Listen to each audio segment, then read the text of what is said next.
เงินทางอ้ายใหญ่ใจะดีเพิ่นก็บ่ได้ประสงค์ออกชื่อเสียงเรียงนามเลยล่ะเด้อโดยเพิ่นก็ให้ลุงมาเป็นสะพานบุญสร้างไม้สร้างตอกเฮ็ดเรือนเฮ็ดศาลให้เจ้าอ้ายเพิ่นก็สดซอยมาหลายคู่หลายคนพี่น้องเอ้ยอ้ายเพิ่นก็เป็นคนหนึงที่ซ้ำว่าปิดทองหลังพระซะเพราะอ้ายเราบ่ได้เคยออกชื่อเสียงเรียงนามว่าชื่อจังซั่นนามสกุลจังซี่มีแต่ว่าเป็นผู้ใหญ่ใจดีทั้งต่างประเทศพี่น้องเอ้ยสร้างเฮือนแบบว่ารับเหมาด้วยตัวเองผู้เดียวเลยนี่ลักๆนั่นนี่เป็นเฮือนสะมอนเนาะพี่น้องแล้วก็เฮือนสาวคำแล้วก็หลายคู่หลายคนที่เฮือนน้องปูปลาน้ำแน่วงกบบานประตูแล้วก็มาทางเบาลี่สายปลาน้ำแน่ให้ลุงเอิมน้องน้ำฝนหลายคนที่เราซอยมาโดยที่เราแบบจังได๋นะพี่น้องแบบว่าบ่ได้ออกชื่อเสียงนี่นะก็ฮู้แล้วว่าอ้ายเพิ่นเป็นคนหนึงที่แบบว่าตั้งจิตตั้งใจอยากสดอยากซอยอยากกันว่าเฮ็ดอยากทำให้อีหลีเนาะพี่เนาะ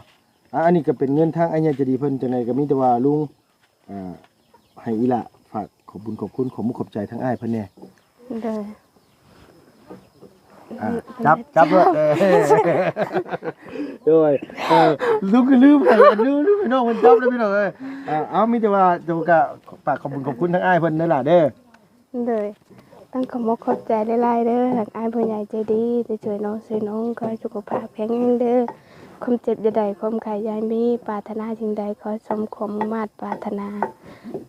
ตกตายเขาพบบ่เกลือตกเนื้อเขาพบบ่เงินบ่ขาไม่ขึ้นหึ่งยงบ่ให้ลงจากเถือเด้อสาธุโดยเอาไปยังนะใหญ่โดย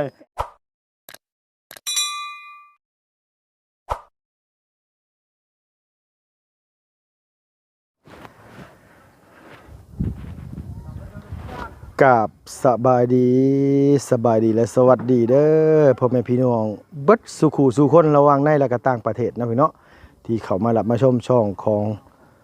ลุงเฮิมชาแนลคือเก่าคือเดิมพี่น้องกับทักทายสบายดีพี่น้องเบิดสุขสู่คนนะพี่เนาะมาพบมาพอกันมื้อนี้ก็อยู่บ้านเทิมเมืองพารานไซแขวงสวรรณเขตพี่น้องพอดีแวะเวียนเข้ามาหาอีหลาพรเพิ่นมามื้อนี้ก็บ่ได้มาตัวเปล่าเด้อเพียงเด้อเพราะว่ามีทางไอ้ใหญ่จะดีเฮาเพิ่นอยากสดอยากซอยให้ลุงเป็นสะพานบุญให้ทางอ้ายเพิ่นมาสมทบแจ้งข่าวดีอีหลาเพิ่นเนาะพี่เนาะเฮาสิซื้อหยังมาอีกเทื่อนึงก็ว่ากันอีกขั้นตอนต่อไปแต่มื้อนี้ก็มาแจ้งข่าวดีให้น้องเพิ่นก่อนเนาะพี่เนาะว่าเฮาสิมีเงินมาสมทบให้เรือนให้ชาติน้องเพิ่นจำนวนเงินอยู่400 ล้านลาพี่น้องก็เป็นเงินกีบเฮากันโอ้ยบ่แม่นละ8 ล้านกับ200,000กีบพี่น้องขอโทษขออภัยหลายๆเว้าผิดพลาดก็ได้เนาะก็ก่อนอื่นก่อนไหนลุงก็ต้องยกมือใส่เนาะพี่เนาะขออนุโมทนาบุญน้ำอ้ายเพิ่นหลายๆที่เพิ่นได้สดได้ซอยได้ทำบุญทำกุศลเทื่อนี้ก็ขอให้อ้ายมีแต่ความสุขกายสบายใจขอให้เจริญแน่เด้อขอให้ร่ำให้รวยอย่าเจ็บอย่าจนสุขภาพพลามัยแข็งแรงไปใส่มาใส่ก็มีให้คนหักคนแพงไปตลอดปลอดภัย FC ผู้ใหญ่จะดีเบิดสุขุสุคนพี่น้องเอาแดดๆมื้อนี้ก็ได้เนาะพี่เนาะไปฮอดขั้นตอนได้เลยเคลื่อนซ่านบ้านซองเฮาก็ได้เรื่องไม้เรื่องตอกนี่ก็โทรถามเมาลี่แล้วเมื่อกี้นี่เพิ่นบอกว่ายังขาดอยู่30โตว่าซั่นว่าคันว่าเป็นไปได้ก็มีอยู่2อย่างทางบริว่าคันว่าบนลุงบ่สั่งไม้มากก็เอาไว้สมทบค่าสร้างว่าซั่นว่าแต่ทั้งนี้ทั้งนั้นเฮาเอาไม้ให้มันพอก่อนพี่น้องคันว่ามันเป็นไปได้เนาะพี่เนาะโดยไปพี่น้องจังได๋ก็แสดงความดีใจนำน้องพรหลายๆพี่น้องเนาะครอบครัวเพิ่นเพิ่นก็อยากสดซอยเข้ามาเนาะพี่เนาะโดยไปพี่น้องเอาสบายดีบ่ล่ะโดยบ่ได้ไปหน้าบ่ลูกมื้อนี้เป็นหยังเป็นไข้บ่สบายโดยมากะขี่รถมอเตอร์ไซค์มาคือเก่าพี่น้องเนาะเพราะว่าทั้งนี้ทั้งนั้นก็รถลุงขายไปแล้วมันก็ยังบ่ทันได้มีเงินซื้อใหม่อยู่อาศัยมอเตอร์ไซค์นี่แหละไปก่อนเนาะว่าไรเนาะโดยเอาสบายดีเด้อว่าไรเด้อโดยมาละมันห่อนนี่ลูกเอ้ยโดยเป็นวัดเป็นไอพอแห้งเนาะได้อยู่บ่ อ่าโอ้ยหมอยังนี่นะ หยุดหยุดหยุด เป็นยัง ครับ ให้พี่น้องรุ่นก่อนบ่มาเปิดเป็นไงพอนมันหมอยังล่ะ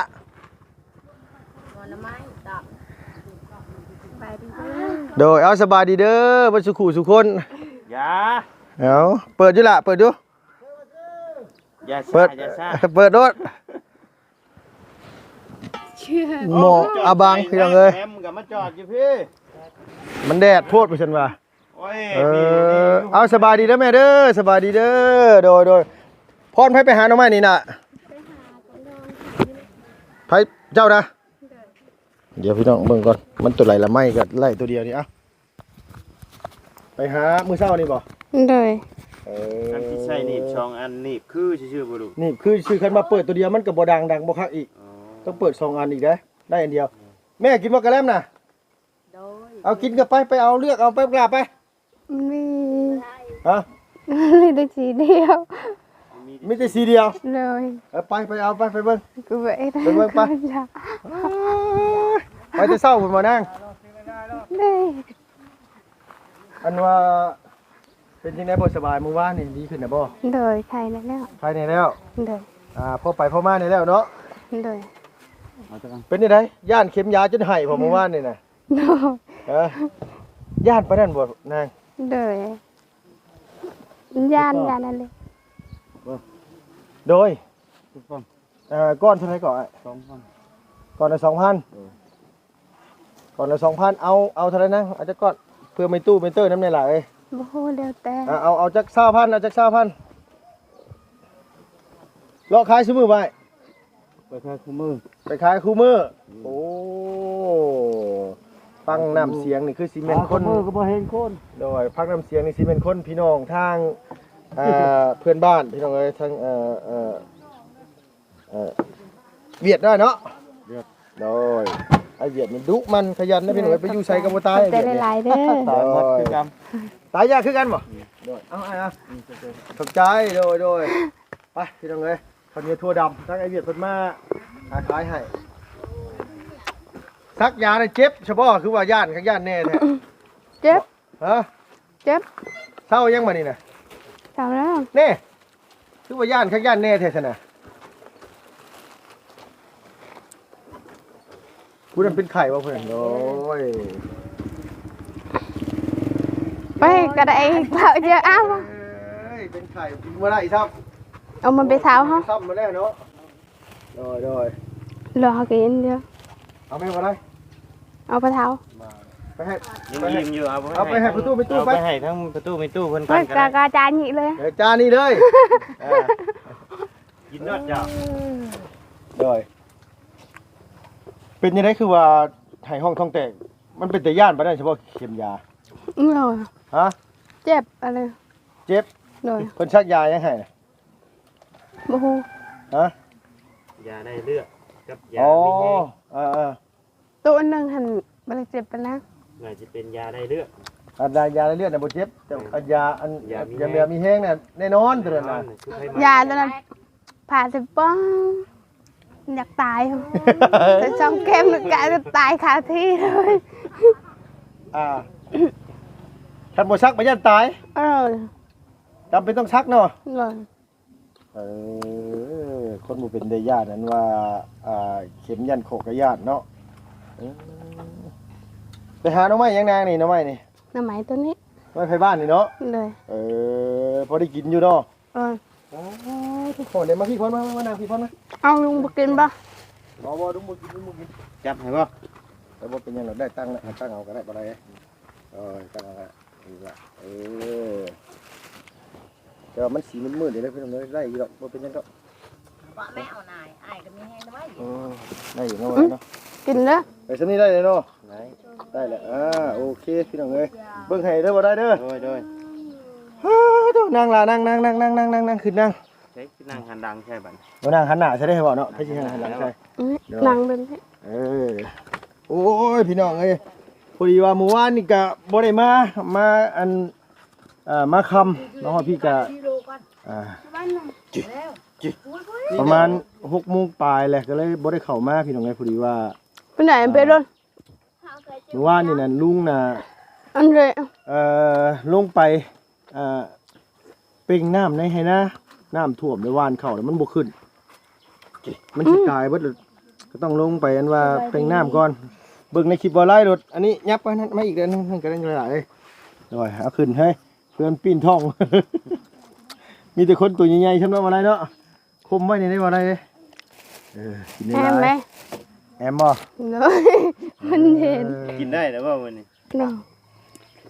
เมื่อวานนี่ให้ขี้มูกไหลโยดอยู่ในคลิปบ่ไล่น่ะข่อยยังง้ออยู่มีอย่างเดียวที่เราย่านน่ะย่านเข็มเรื่องกินนี่บ่ต้องย่านเรื่องกินน่ะกินได้ทุกอย่างนะพอเนาะ โอ้ย นับไม่แต่งูปลาขึ้นไปพี่น้องเอ้ยแต่ประเภทงูก็ได้ถ้าเป็นประเภทสัตว์สีขานี่ตั้งแต่กี้เกี้ยมท้องขึ้นไปกี้เกี้ยม คือเตรียมก็กิน กี้เกี้ยมก็กินห่าไอ้เนาะ เลย กินมาละ กิน ห่ากี้เกี้ยมก็กินอันที่ว่าอันมันห้องอยู่ในเฮือนนี่ได้ เลย จีเลย เลยมันก็มันอยู่กิ มัน เลย เขาเอาไห่ไก่ไห่กาเจ้าของจีกินเองเลยเลยเมื่อวานนี่ไปใช้เมื่อวานนี่ไปใช้เนี่ย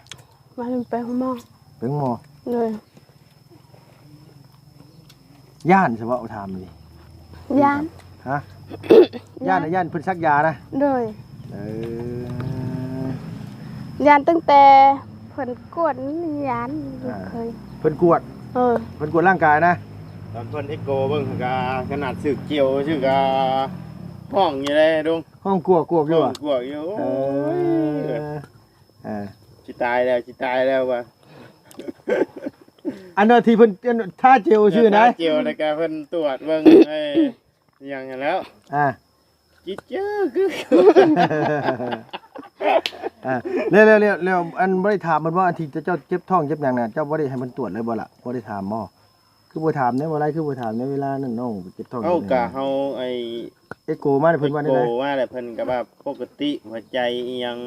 ไอ้หยังก็ปกติเบัดบ่ะ ปกติไปเลย เลย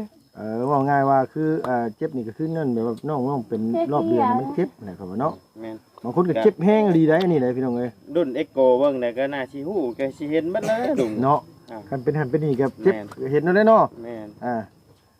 แล้ว FC บางคนคอมเมนต์มาว่าไม่ใช่ว่าน้องท้องเหรอท้องกับไผแล้วอ่ะเป็นชีวิตผัวแล้วอ่ะบุตรีแล้วเดี๋ยวนี้ก็เนาะ หน่อย ท้องกับกินเกี๊ยมกินโป๊ะกับบ่แม่นแล้วอ่ะกินเกี๊ยมกับว่าที่สีท้องแล้วอ่ะเนาะ บ่หยอกบ่นูหัวมวนกันพอดีลุงมามื้อนี้น่ะลุงมีข่าวดี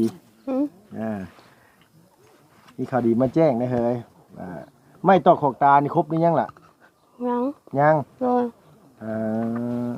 ยังประมาณจักโตจักอันเผากันนะเฮ้ยกินไหมทิมบัดนี้พ่อมานั่งเว้ากันก่อนแอมกับแอมเถอะเก็บไว้ก่อนพุ่น ของก็ พุ่นไว้ก็ ของเงาเรา ของตัว เราบ่ให้น้องเหรอ เด้อมันขาดจากตัวใหม่ไหนอ่ะ ได้ยินทางบาลีว่าใหม่ตัวนี้จักใหม่ยัง30โต อ๋อหาคุณ10นี่เนาะ เลย หาคุณ10นี่ขาด30ตัว เลย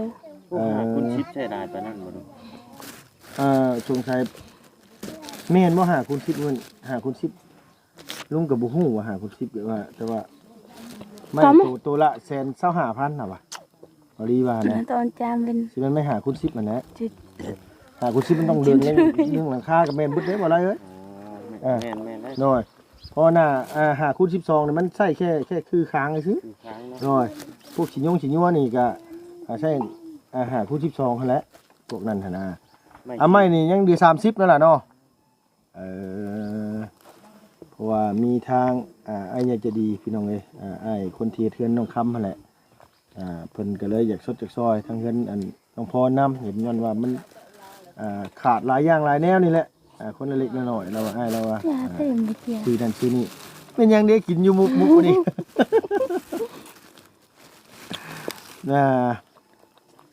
แล้วก็เลยฝากเงินมาพี่น้องเอ้ยเนาะเงิน400ละพี่น้องเอ้ยก็เป็นเงินกีบเท่ากับ8ล้านกับ200,000กีบเพราะว่า100นึงเนี่ยมันได้2ล้านกับ50,000กีบชั่วโมงนี้นะเงิน400มันก็ได้8ล้านกับ200,000กีบ คันเฮาสั่งไม้มาแล้วมันของคือได้ตัวไหน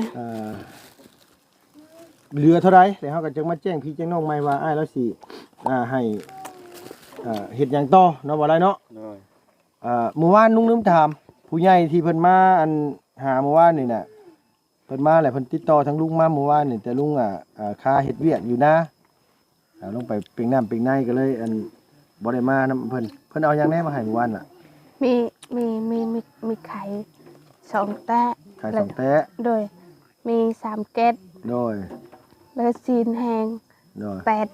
8 พวง8 พวงแล้วก็ยังอีกแล้วก็มีข้าวสารชอบนึงขนมแล้วขนมมา2 ชอบใหญ่เป็นจังได๋เพิ่นใจดีบ่เลยแล้วก็ทางเงินเพิ่นให้ผู้ละ200,000เงินเพิ่นให้ผู้200,000เลยเพิ่นให้เจ้ากับไผเอากับผู้นี้เลยได้ให้เงินเฮียน่ะเห็นแล้วบ่บ่ได้ไปได้ยามมึงบ่เดี๋ยวไปเบิ่งหม้อเบิ่งและอ้ายเพิ่นเอาเงินให้คนละ200,000กับเอาซื้อเครื่องอยากเครื่องกินมาให้เลยก็สิได้หลายมื้ออยู่เนาะเข้าสอบนึงเนาะ50โลเนาะเลยก็ว่าไงก็คือน่าจะอันมันบรรเทาทุกข์หลายมื้อเติบอยู่ดอกพี่น้องเอ้ยเพราะว่าเข้าก็สิเบิดพอดีแม่นบ่ล่ะเลยสรุปแล้วนี่สิให้ลุงเฮ็ดหยังอันเงินที่มาสมทบนี่เอาหยังก่อนเอาเฮือนก่อนเอาเฮือนก่อนเนาะ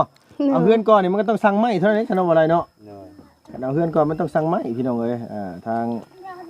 ลุงสิโทรสั่งเพิ่นเลยคันว่าอันนี้ก็ได้ไม้น่ะขาดอยู่30โตเนาะ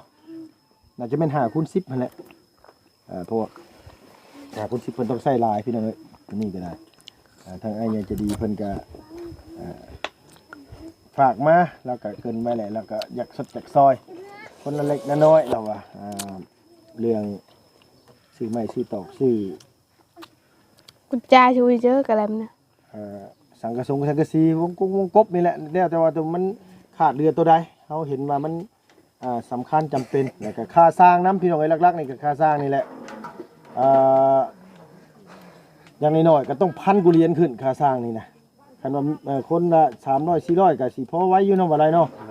คันเฮามีตัวนั้นปุ๊บแหละเฮาจ้างเพิ่นมาเฮ็ดเลยบัดนี้พี่น้องเอ้ยให้เพิ่นตั้งหลังคาขึ้นทรงขึ้นเสา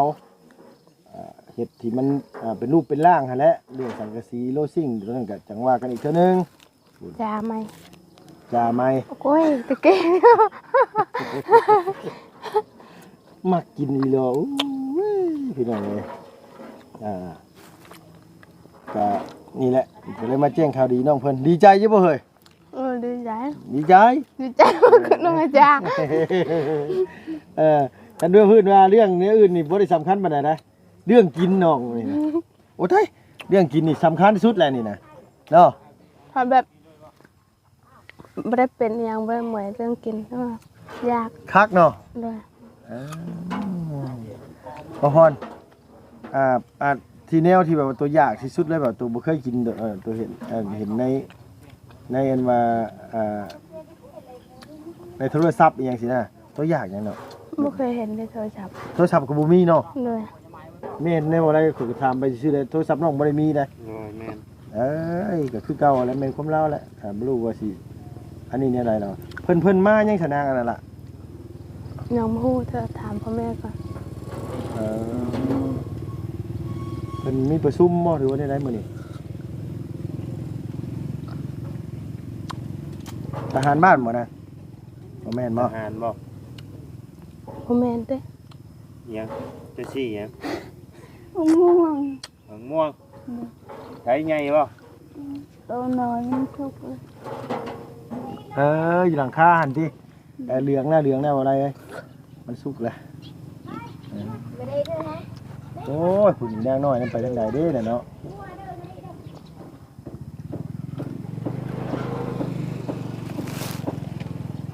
เยอะบ่ฮะเบิดแล้วบ่เลยเบิดแล้วคือสิเว้าง่ายขึ้นแล้วเนาะบัดนี้เนาะเลยเอาพี่น้องเอ้ยอันนี้ก็มาแจ้งข่าวดีน้องเพิ่นมีแต่ว่าสิสั่งไม้อะไรมาเงินก็บายเงินเพิ่นจนแดกจนแล้วเห็นน่ะบ่กล้าไปใส่ได้ชั่วโมงช่วงนี้รู้สึกว่า บ่กล้าแม่ที่สิเอาเงินผู้ใหญ่เพิ่นไปซะอย่าบ่มีเงินใช้หนี้เพิ่นดีได้บ่ล่ะเอ้ยยืมเติมน้ำมันก็ยังบ่กล้าซุมื้อนี้นะอันนี้น่ะเป็นเงินทางไอ้ยังจะดีเพิ่นได้นางเด้อ8ล้านกับ200,000กีบเด้อ เลย ลุงมาแจ้งข่าวดีเจ้าเรื่องซื้อไม้ซื้อต่อนี่ ก็ดีใจเวลาให้พี่ได้เงิน ดีใจ เลย มื้อนี้น่ะดีใจเมื่อวานนี่ให้มื้อนี้ดีใจมื้อนี้ดีใจตบมือมื้อนี้ จากที่เรื่องได้ไล่เนาะ โดย จะมีเรื่องนี้เข้ามา อันเลยโดย อันว่ามื้อวานนี่น่ะมันเป็นจังได๋คือตัดสินใจไปหาหมอนะ นุ่มแบบเมื่อยแหงเมื่อย เมื่อย เลย แล้วก็เจ็บบ่ เจ็บเธอเจ็บอยู่นี่แล้วมันช้ำอยู่นี่แล้วก็ยานคือเฮาไม่ตู้เพิ่นว่าเพิ่นว่าทางเพิ่นใหญ่ขี่รถจักรกับล้านหันตกแต่รถจักรก็ตาย อ๋อว่าไงว่ามันซ้ำนะพี่น้องว่าเลือดแล้วมันแล่นน่ะมันสิเลือดเสียแล้วเฮาบ่ได้ไปซักยาแล้วมันเฮ็ดให้เลือดซ้ำเนี่ยมันสิอันยังเขาเรียกว่าเลือดไหลเวียนบ่สะดวกคั่นแหละ เรื่องนี้กล้า เลือดมันกล้ามเดี๋ยวมันสิเฮ็ดให้เฮาอันยังคือว่าเลือดเสียหั่นแหละพี่น้องเอ้ยเดี๋ยวมันสิเฮ็ดให้เสียชีวิตได้เดี๋ยวก็ย่านบัดนี้เนาะ เลย ย่านก็ตัดสินใจไปเลยบัดนี้ ไป ไปก็ให้ห้องท้องแตกยุงหมอบ่ติโดยเอามีแต่ว่าลุงสิสั่งไม้มาให้เลยซะล่ะเด้อ เลย ลายสั่งไม้มาให้เพราะว่าน้องเพิ่นเจตนาก็อยากเอาเฮือนก่อนว่าซั่นว่าพี่น้องเอ้ยเอาเฮือนก่อนเฮือนก็ต้องมีไม้มีตอกมีหลังกะสีหลายอย่างหลายแนวเพื่อสิเป็นเฮือนหลังหนึงนะพี่น้องกับอีกอย่างอยากแจ้งพี่แจ้งน้องเบิดเลยพี่น้องเอ้ยว่า คือจังซี่เฮือนอีหลาพรเฮานี่ยังขาดหลายอย่างหลายแนวหลายสิ่งหลายอันเด้อเพิ่นเด้อผู้ใดอยากทำบุญทำกุศลสมทบเฮ็ดเฮือนน้องเพิ่นก็ยินดีพี่น้องเอ้ยเนาะมาทางไหนก็ได้มาทางทีมงานสายบุญเฮานี่เป็นคนใดก็ได้พี่น้องเอ้ยสะดวกทางใดก็ยินดีเป็นสะพานบุญให้เบิดสุขุสุคนเนาะพี่น้องก็เจตนาของทีมงานเฮานี่ก็หลักๆก็คืออยากให้น้องเพิ่นที่บ่มีเฮือนมีซานแน่นหนาถาวรนี่ให้มีเฮือนแน่นหนาถาวรฝนตกฟ้าลงเฮาก็จังบ่ได้เปียกฟ้าเปียกฝนบ่ได้หัวใส่หัวซำนี้ก็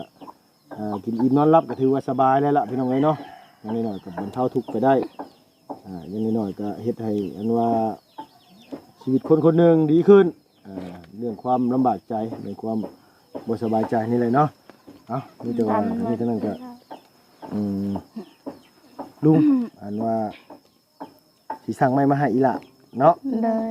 เอาเป็นไม้ซะเงินนี่ก็เป็นเงินทางอ้ายเพิ่น8ล้านกับ200,000กีบนางเด้ออยู่นี่เด้อ เลย ย่ออีถามไม่ดีแบบในชีวิตตัวเคยจับเงินบ่แบบ8ล้าน10ล้านนี่บ่เคยจับจักเที่ย เลย แบบเป็นของเจ้าของนี่นะ บ่เคยอยา อันนี้ก็เป็นเงินตัวได้นี่นะจับบ่ว่า ก็ยังอินลามเลย บ่เคยจับจักเที่ยเลย ตอนทางวาลีเพิ่นให้จับอยู่ตอน วันนี้ให้จับอยู่ เลย อันนี้คือแบบว่าจับแต่ว่าบ่เคยแบบว่าได้มาใช้ในกระเป๋าตัวเอง เลย ว่าไงว่าน้องเพิ่นเคยจับที่บ่ดีเอาให้จับเนาะหลายกว่านี้อีก 10 ล้าน 10ล้าน เลย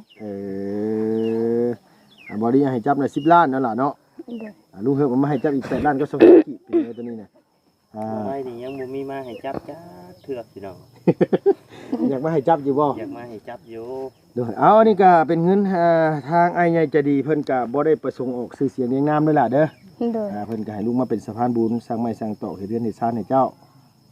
อ้ายเพิ่นก็สดซอยมาหลายคู่หลายคนพี่น้องเอ้ยอ้ายเพิ่นก็เป็นคนหนึงที่ซ้ำว่าปิดทองหลังพระซะเพราะอ้ายเราบ่ได้เคยออกชื่อเสียงเรียงนามว่าชื่อจังซั่นนามสกุลจังซี่มีแต่ว่าเป็นผู้ใหญ่ใจดีทั้งต่างประเทศพี่น้องเอ้ยสร้างเฮือนแบบว่ารับเหมาด้วยตัวเองผู้เดียวเลยนี่หลักๆนั่นนี่แม่นเฮือนสะมอนเนาะพี่น้องแล้วก็เฮือนสาวคำแล้วก็หลายคู่หลายคนที่เฮือนน้องปูปลาน้ำแน่วงกบบานประตูแล้วก็มาทางเบาลี่สายปลาน้ำแน่ให้ลุงเอิมน้องน้ำฝนหลายคนที่เราซอยมาโดยที่เราแบบจังได๋นะพี่น้องแบบว่าบ่ได้ออกชื่อเสียงนี่นะก็ฮู้แล้วว่าอ้ายเพิ่นเป็นคนหนึงที่แบบว่าตั้งจิตตั้งใจอันอยากสดจากซอยอยากกันว่าเฮ็ดอยากทำให้อีหลีเนาะพี่เนาะอันนี้ก็เป็นเงินทางอันใหญ่จะดีเพิ่นจังได๋ก็มีแต่ว่าลุงให้อีหละฝาก ขอบบุญขอบคุณขอบมุขขอบใจทั้งอ้ายเพิ่นแน่ โดย จับด้วยด้วยลูกก็ลืมไปลืมพี่น้องมันจับแล้วพี่น้องเอามีแต่ว่าจะกะฝากขอบคุณขอบคุณทั้งอ้ายเพิ่นนั่นล่ะเด้อ โดยตั้งขอบขอบใจหลายๆเด้อทางอ้ายผู้ใหญ่ใจดีที่ช่วยน้องซื้อน้องขอให้สุขภาพแข็งแรงเด้อ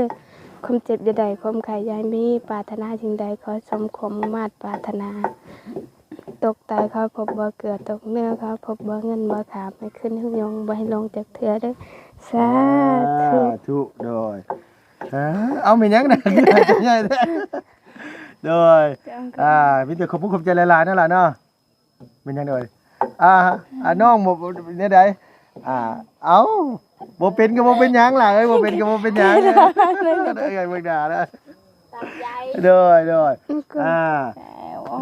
ตามใจ กับใจละลายเด้อทางผู้ใหญ่ใจดีความเจ็บอย่าให้ได้ความไข้อย่าให้มีปรารถนาสิ่งใดขอให้ได้สิ่งนั้นขอให้อยู่คำวันยืนเด้อสาธุ โดยอยู่ในหูคอพุ่นอยู่อันนี้เอาถือจับให้ลุงแน่2คนอยู่ตัวนะจับให้ลุงแน่ให้บ่ไล่ถ่ายรูปเดี๋ยวอีหล่าเบิ่งหันมาสิลูกหันมาสิงามนั่นแหละ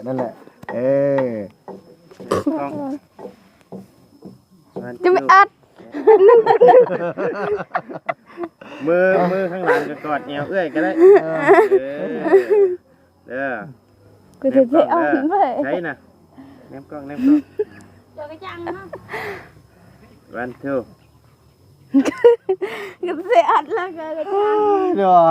เอาพี่น้องเอ้ยอันนี้ก็เป็นเงินก้อนนี่ก็คือเอามาแจ้งข่าวดีอีหล่าเพิ่นก็สิสั่งไม้สั่งตอกมาให้น้องเพิ่นว่ามันจ่ายเท่าใดมันเหลือเท่าใดแหละลุงก็สิแจ้งอ้ายแล้วอีกเทื่อนึงว่าอ้ายเราสิให้เฮ็ดหยังเราเป็นเราซื้อหยังมาให้หรือว่าคันมันอันนี้ก็เอาไว้สมทบจ่ายค่าส่งค่าสร้างนํกันก็ได้นะพี่น้องเพราะว่าค่าสร้างนี่ก็ยังบ่ทันได้มีพี่น้องเอ้ยสังกะสีโลซิ่งก็ยังบ่มีไม้ฝาเชอร่าไม้วงกบไม้บานประตูยังขาดหลายอย่างหลายแนวเพื่อสิเป็นเงินเป็นซ่านบ่แม่นเรื่องง่ายปานใดเนาะพี่น้องอันนี้ก็เป็นเงินทางอ้ายเพิ่นก็อยากสดจากซอยเพิ่นเล็กน้อยผู้ใดอยากสดจากซอยอีหล่าเพิ่นก็ยินดีพี่น้องเอ้ยเป็นสะพานบุญให้ เชิญยาว ผู้ใหญ่ก็ดีอยากเฮ็ดบุญกุศลเนาะพี่เนาะเฮาก็เฮ็ดไว้พี่น้องเอ้ยตอนที่เฮายังมีชีวิตอยู่ตอนเฮายังหาได้เนาะพี่เนาะก็สร้างกุศลไว้ก็เป็นสิ่งที่ดีเลยเนาะพี่เนาะเอามีแต่ว่าจังไดอีหล่าเอาไม้มาให้พ่อลุงได้มาลูกมาสำหรับไม้ตัวนี้มันบ่ค่อยดังเนาะทางลุงก็บ่มีหยังที่สิตอบแทนพ่อแม่พี่น้องผู้ใหญ่ใจดี FC เบิดสุขุสุคนมีแต่ทำคุณงามความดีนะพี่เนาะเป็นคนใจบุญแล้วก็เป็นสะพานบุญให้ผู้ใหญ่ใจดีอยากเฮ็ดบุญเฮ็ดกุศลแล้วก็ผ่านทางลุงเฮิมเป็นสะพานบุญให้นะพี่เนาะบุญมันต้องค้ำจุนกันพี่น้องเอ้ยคนใจบุญมาพ่อคนใจบุญมันจังเป็นบุญเป็นกุศลจังเฮ็ดจังทำหยังก็สำเร็จลุล่วงนะพี่เนาะมันจังเป็นสิ่งที่จบสิ่งงามนี่ก็ฝากพี่ฝากน้องใครอยากเฮ็ดบุญทำกุศลก็ยินดีแล้วเพียงเด้อจังได๋ก็ฝากพี่ฝากน้องแน่ฝากอีหล่าเพิ่นนำแน่เพราะว่ามันยังขาดหลายสิ่งหลายแนวที่ยังบ่ทันได้มีประกอบส่วนเฮ็ดเรือนเฮ็ดซ่านยกตัวอย่างก็สังกะสีโลซิ่งพี่น้องเอ้ยไม้ฟาเซล่าไม้วงกบแล้วก็บานประตูเนาะพี่น้องเนาะแล้วก็ค่าสร้างหลักๆเลยก็ค่าสร้างนี่แหละเอาสำหรับมื้อนี้ก็มีแต่ว่าลุงก็กับอนุโมทนาบุญนำอ้ายใหญ่ใจดีเฮาที่เพิ่นได้สดได้ซอยเข้ามาทางครอบครัวเฮือนซ่านอีหล่าพรจังได๋ก็ขอให้อ้ายมีความสุขความเจริญในหน้าที่การงานเด้อจังได๋ก็ขอให้ร่ำให้รวยอย่าเจ็บอย่าจนบุญกุศลที่อ้ายเฮ็ดอ้ายสร้างก็ขอให้ไปปกปักรักษาคุ้มครองครอบครัวเฮือนซ่านอ้ายเฮ็ดธุรกิจหยังทำมาค้าขายหยังก็ขอให้ขึ้นให้เกินเนาะกินบ่ลกจกบ่วงขอให้ร่ำให้รวยแล้วอ้ายเอ้ยจังได๋ก็สุขภาพแข็งแรงเนาะอายุมั่นขวัญยืน FC ผู้ใหญ่ใจดีเบิดสุทานเนาะสุขภาพร่างกายแข็งแรงไปไสมาไสตลอดปลอดภัยให้ร่ำให้รวยเนาะพี่เนาะอย่าเจ็บอย่าจนสาธุพี่น้องเอ้ยเนาะมีแต่ว่าร่างกายก็โอเคแล้วเนาะบ่ได้เมื่อยปานใดแล้วเข็มแรกบ่ปานใดบ่เข็มแรก เข็มแรกให้สิได้คอย เข็มที่2เข็ม2ได้คอแห้งเลย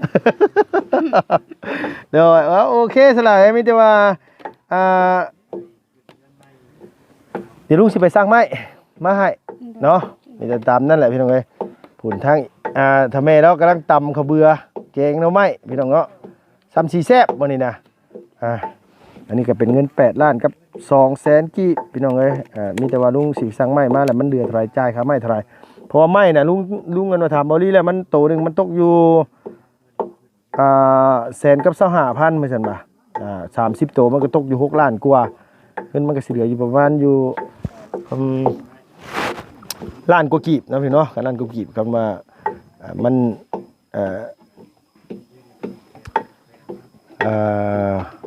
ขาดเรือยางหรือเป็นข้าวเป็นน้ำเป็นเนื้ออยู่เนื้อกินคันว่านี่ก็กับมันในบ่เพียงบ่พอเฮาก็สิเอาชวนนี่แหละมาซื้อข้าวซื้อน้ำให้น้องเพิ่นแต่ว่าอ้ายแล้วมามอบให้แล้วเมื่อวานนั่นล่ะเนาะเลยทางผู้ใหญ่เพิ่นตั้งติดชอบนึง ดอยเพราะว่าเพิ่นมาเองเพิ่นเลยเพิ่นโทรมาเพิ่นจริงๆเพิ่นให้ลุงนั่นแหละพามาแต่ว่าลุงน่ะค่าเมื่อวานนี่เป็นจังไดเป็นน้ำทางผู้ใหญ่ทางบัดตูน2ชอบ เพิ่นเอามาให้แล้ว เลย เพิ่นแกะมาให้เรียบร้อยแล้ว เลย มีอยู่3สอบตอนนี้นะ เลย โอ้ยซ้ำสิกินซะนะยังอีกหลายเดือนเต็มอยู่ดอก เลย เนาะตั้งแต่ชุมลุงมานี่กินอิ่มนอนอุ่นอยู่บ่ฮะ เลย กินอิ่มเนาะหน้าตาตุ้ยขึ้นหลายได้นี่นะน้ำหนักขึ้นเริ่มขึ้นได้นี่นะ แม่นเหรอ เดินกินอ้อยไม้ โอ้ยอย่างนะอย่างก็จอยบ่จอยดอก เป็นไรไม่เมื่อยนี่ เมื่อยๆแน่นิดนึงโอเคซะเอาเนาะพี่น้องสำหรับคลิปนี้ก็ลุงก็จังได๋ก็ขอตัวจบคลิปก่อนพี่น้องสิไปสั่งไม้สั่งตอกมาให้อีหลาเพิ่นก่อนอย่ามันค่ำเนาะจังได๋ก็เนาะขอบคุณหลายๆพี่น้องอยู่ดีมีแฮงอย่าเจ็บอย่าจนร่ำรวยเด้อพี่น้องเด้ออีหลาสบายดีเด้อโดยสบายดีพี่น้องเบิดสุขุสุขคนพี่น้องเอ้ย